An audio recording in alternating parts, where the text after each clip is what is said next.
이번에는 일본으로 가볼까요? 일본의 최대 암호화폐 거래소죠. 비트플라이어의 유조 카노 대표님을 모셔보도록 하겠습니다. 오늘 발표할 주제는요. The latest Web3 trends in Japan이라고 하는데요. 여러분, 카노 대표님을 큰 박수로 환영해 주십시오.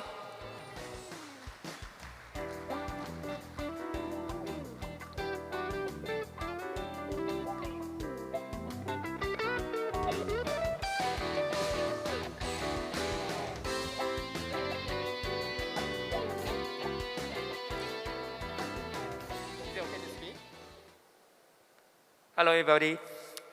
I'm a founder of the BFlyer and the chairman of the Japan Blockchain Association. By the way, is anybody know the company named the BFlyer? Please raise your hand. Great. I'm going to actually talk about the Japanese situation as well as what the BFlyer is and the Japan Blockchain Association for the next 30 minutes. So now, this is my introduction that I joined Goldman Sachs, it's securities brokers in the US as a new grad and worked as an engineer. My career actually started as an engineer and I became a trader in Goldman Sachs. So I knew a little bit about the finance and the technology. That's the reason why I wanted to actually make the company which actually drives the finance and technology. I actually knew the Bitcoin 2010. Do you know the price, the Bitcoin 2010? It's just $1. Now it's about 30,000 US. The time actually I actually met the Bitcoin. Nobody knew it. Nobody trades it, but people actually count the Bitcoin in an integer number, not fractions like a 0.00000, but we actually trade on a pay in the integer. So we give 100 Bitcoins, 1 Bitcoins, 7 Bitcoins. Can you believe it? But now, I actually met Bitcoin 2010. I was fascinated, but I couldn't actually have enough brave to make a startup. So I was actually watching the Bitcoin in 2010 to 13, but the price actually hiked drastically in 2013. You remember what happened? The FRB, Ben Bernanke, actually mentioned the blockchain, the Bitcoin, the price hiked drastically. So that's the reason why I started the company and decided to leave Goldman Sachs. Then I founded the BFlyer. I'm the chairman of the Blockchain Association. I also actually founded the Blockchain Association almost at the same time to make the regulations in Japan. The main goal, the reason why I actually wanted to have the regulational entity just because if there's no rule, the government actually wouldn't approve it. That's why I spend a lot of time talking to the governors and government officers and bureaus as well. Recently, I'm an advisor of the Metaverse Japan. I'm a little bit interested in actually Metaverse space as well and Web3. Anyways, I'm just actually started my startup life as a crypto exchange. So this is a structure of the BFlyer. I'm the owner and the founder of the BFlyer Holdings. So I have some shares in each of the entities in Japan, US, Europe, and we also have the entity especially for the blockchain business. This is very unique that a crypto exchange has both businesses, blockchain and licensed crypto exchanges. This is very unique, and we are trying to actually make expanding business globally. We are actually first global crypto exchanges which obtained the 3 different licenses in the US and Europe and Japan. This is Chainflyer. If you actually focus on the QR code, you can go to the chain flyer, which describes the inside of the Bitcoin's blockchain. So it's free. You can actually click on the block, open up the transaction, you check the each transaction. It's a very unique UI, so you can actually know the transaction through the UI. So it's easy to understand how the blockchain looks like. This is the demo. See, this is all the transaction falling down. The number is the number of the transaction in the Bitcoin, which is quite large. So that's 39. You can actually detect the places where the transaction happened by the IP. And then this is the block number. Look, if you open up the block, you see a lot of transaction inside. You see the fees, you see the transaction amount, you see the transaction code. So this is Chainflyer. Maybe you can introduce Chainflyer to anybody who would understand, who wants to actually understand the blockchain. So Miyabi, we actually also developed an original blockchain named Miyabi. This is a private blockchain. Do you know the difference between the public blockchain and the private blockchain? Does anybody know? Maybe no. So you know Bitcoin and Ethereum, right? Those called like a public blockchain, which anybody can access to the blockchain. And if anybody actually can become a validator, or maybe it's called like a consensus node, that's why it's public. And the private blockchain is not open to anybody. Only the limited people can become a validator. Why do you need that? Because the weak point of the blockchain is the speed. We call it the TPS, transaction per second. So Bitcoin TPS is only 7 transactions per second, which is very slow. If you compare that with the typical database, such as like Oracle can handle the 100,000 transactions per second. So blockchain is very slow. That's the reason why sometimes other blockchain, like Solana, has a jam. You remember the Solana jam? It stacks actually because the transaction per second is very slow. So if you actually make a lot of transactions, not just actually sending the coins, but executing the smart contracts, that makes blockchain very slow. So to solve this problem, we actually developed the private blockchain. Our computer is like a Hyperledger and R3. They actually develop a private blockchain and providing the service to the usually large companies, which requires more securities and more performance, and should be actually managed by several companies or maybe one company. So you can actually check out the Miyabi by clicking the QR code right there.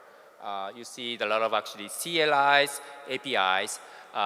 There's a lot of actually documents, but basically this is for the engineers. And also you can check out the demo. But basic construction or structure is pretty much the same as the public blockchain, but the speed is faster. And the weak point of the private blockchain is that it's not easy to join as a node. You gotta ask to the company, okay, I want to be the node.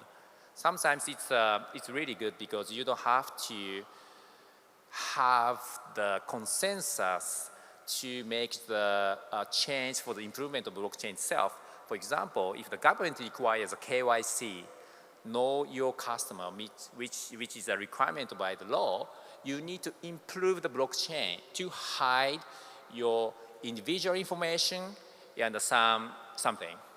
So if you want to actually implement that function to the public blockchain, it's really risky because it's not under the control. But if it's a private blockchain, all the actual requirements given by the government can be installed very smoothly.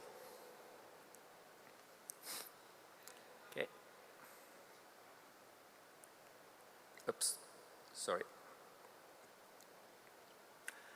Let's look at Miyabi.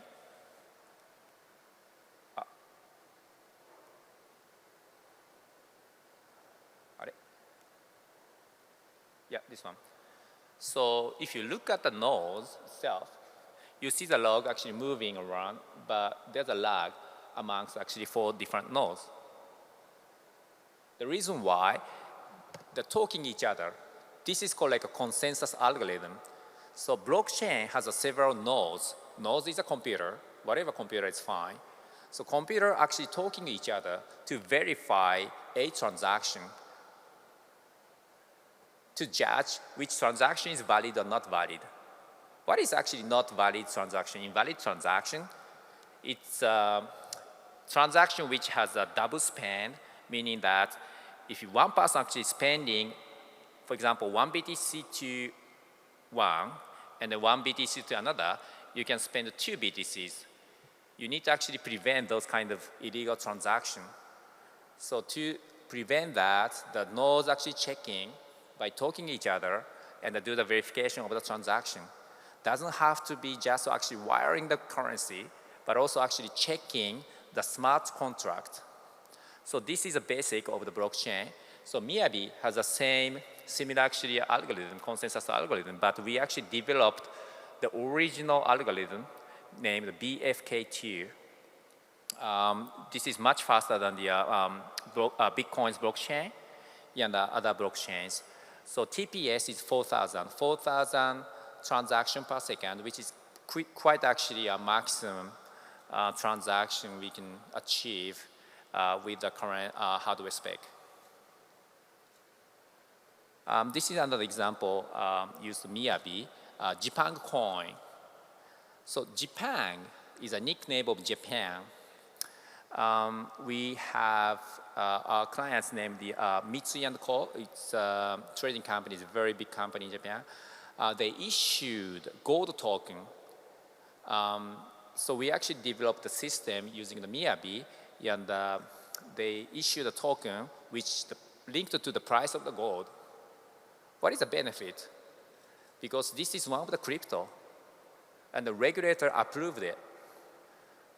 That's amazing. So we have officially in Japan the gold-linked token officially approved by the government. Why people don't trade ETF or whatever gold? Because it's easy. You can trade 24 hours, 365 days if it's a token. And easy to move, easy to trade. You don't need the very heavy transaction to actually buy the gold itself. You don't need a brokerage account to buy an ETF. You just have an account in the BitFlyer or whatever actually exchanges, crypto exchanges. So that's a way easier to obtain the gold exposure. And it's crypto. So now, changing the topics, I'm going to explain a little bit about the Web3 trends in Japan. What is Web3? People don't really know the definition of the Web3, but we actually translate it as just a blockchain technology. So Web3 is anything people actually use, makes a dApps, D-apps on the blockchain, application on the blockchain, or infrastructure of the blockchain itself. So that's how we actually translate Web3, but there's no actually actual, real, official definition of the Web3. People actually use Web3 as their term. Usually it's NFT, DeFi, and something like requires the blockchain. So that's how we translate in Web3. So what is a trend? So US, the gray line is US, red is Korea, blue is Japan. Japan is actually a little bit lagged, but people actually talking about Web3. The enthusiasm is a way bigger than maybe Korea. The people talking about Web3 all the time in Japan. Also it's lagged to US, but now it's it has a peak a little bit 2-3 months ago, but now it's trending and has a momentum. The number of the account is a 3.6 million of the cryptocurrencies exchange. It's driving. So we have about 126 million people in Japan. So 6.3 million is about 5% of the population, and it's driving. So we don't feel this is a very bear market or crypto winter. Maybe no. But unfortunately, 5-6% of the population is not enough because Korea has 13% of the population has the cryptocurrencies exchanges wallets or account, and the US is 12%. So we are lagged or behind to the world average. Also, I'm going to actually explain a little bit about chasm. This is a very famous actually chasm theory that 6%, maybe 12% is about on the early adopters. So we need to jump the chasm to go into the early majority. This is the biggest challenge for any crypto users or any Web3 users or any Web3 business to jump the chasm. So to help that, people need to understand the technology, people need to PR the Web3, and the people need to come to the events and explain and enjoy and starting the business, explaining, introducing. So that's really important that people actually do the mouth-to-mouth PR and need to talk to the government. So needs a lot of actually advocacies should be done to move to the RE majority. That's I'm actually doing as a daily activity. B-Camp. So there are actually several major VCs, venture capitals in Japan, Incubate Fund, B-Dash, and several others. And the B-Camp is one of the biggest startup events. It's all invitation only. And more than maybe 50%, 60% of startups actually in Japan talking about Web3 now. And there's so many people got into the event. And I was spoken there as a final stage. There's those are all the entrepreneurs. This is Kunimitsu-san who made Gumi. It's a game company. This is a CMO of the line, Naver. You know that, right? He's a CEO of the CrowdWorks, founder of the CrowdWorks. He's a CEO of the Zeef Holdings, which has a line, Yahoo, and several large companies. So the people talking about Web3 as a hot topic, that's very different. And Web3 girls, in the 10 years ago, when I actually knew the Bitcoin, there's no such actually cute girls there. But look, this is Web3 girls talking about NFTs and introducing, and there's a lot of young people actually join this industry. So this is a very big jump. Also, Japan as number one again. So the Asta made the advertisement in the newspaper, and the BWB also actually joined this advertisement. 329 companies actually helped to put a logo on it. So Japan got together to motivate and drive the Web3. So this is very symbolic. And the Georgia is a company in Europe. They issued an NFT, non-fungible token, to promote the country. This is very unique. A country-issued official NFT, that's very different. Now, changing topics. JBA, Japan Blockchain Association. I'm the chairman of the JBA and working with the 160 members to develop the blockchain industry. And JBA is the world's longest running blockchain association existing. There was a Bitcoin Foundation founded before JBA, but they are not really actually active anymore. So JBA is running the organization making the lobbying to the government, explaining, teaching. That's how we actually try to do the industry, not just one company, but we get together and try to increase the number of the company who wants to actually join to the Web3. I want to actually make blockchain / Web3 as a national strategy. I've been talking about, because making a national strategy is very important. Let's say, for example, China made blockchain as a national strategy, and the US made a national strategy. So as a country, they need to push the new innovative industry. Otherwise, people don't get together. Maybe there's a tax benefit or whatever benefit. So this was my dream to make a national strategy, and it became a national strategy in 2020 June. The basic policy and the grand design action plan. So Prime Minister Kishida mentioned about Web3. And if you look at the document issued by the government, you see a lot of actually Web3, NFT, DeFi. This is amazing. The PM is talking about Web3. And then they're helping and supporting, very supportive to drive this industry. LDP, that's a ruling party, Liberty Democrat Party. The ruling party also actually issued an NFT white paper, which is very, very thick. And this is very good white paper, how the government actually should roll the NFTs.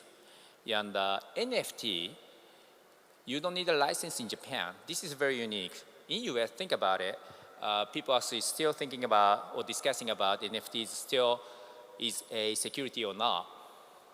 But in Japan, you need a license to operate in crypto exchanges, but you don't need a license to operate in NFT exchanges. This is very advanced, I think.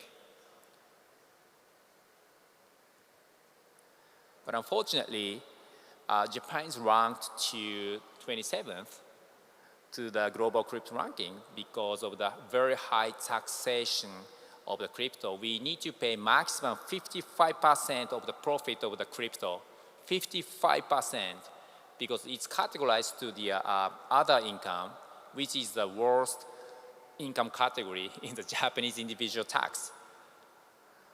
I want to actually change it to 20%, but it's really difficult. But anyways, Germany has a policy not taxable if you own the crypto more than 1 year. That's why it's ranked to the first. So the tax is very important to drive the industry. And then recently, the LDP has a discussion about the tax reform. I joined the meeting and then asked to change the laws. There are actually 3 requests, basically, changing tax from 55% to 20%.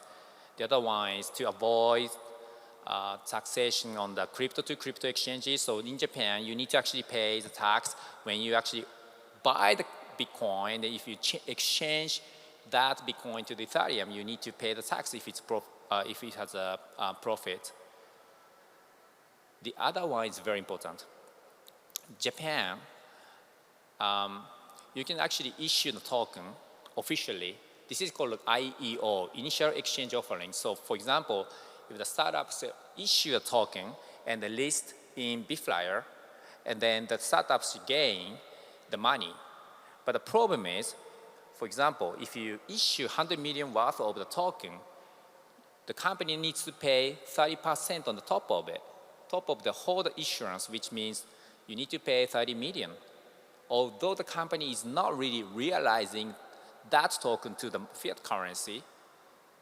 So the request of this, the tax office, NTA, National Tax Authorization, needs to tax on the amount they actually sold the tokens, So, for example, if they only sell 20% of the insurance, which is 20 million, they only tax 30% of the 20 million, which is 6 million, then that's reasonable because they have enough cash to pay the tax. Otherwise, the company who issued the token doesn't have enough cash, and then they're going to bankrupt.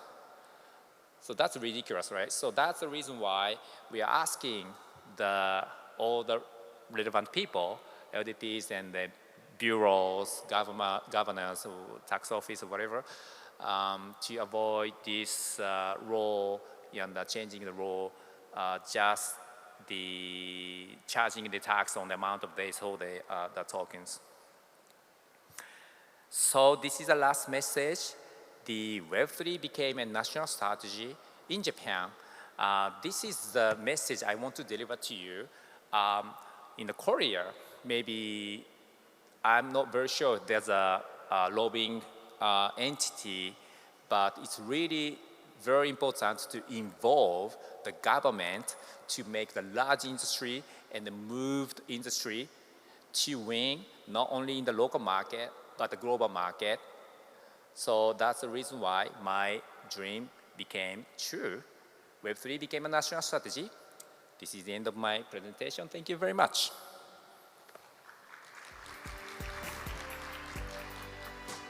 네, 좋은 강연 해주신 빗플라이어의 카노 유조 대표님 다시 한번 감사드립니다.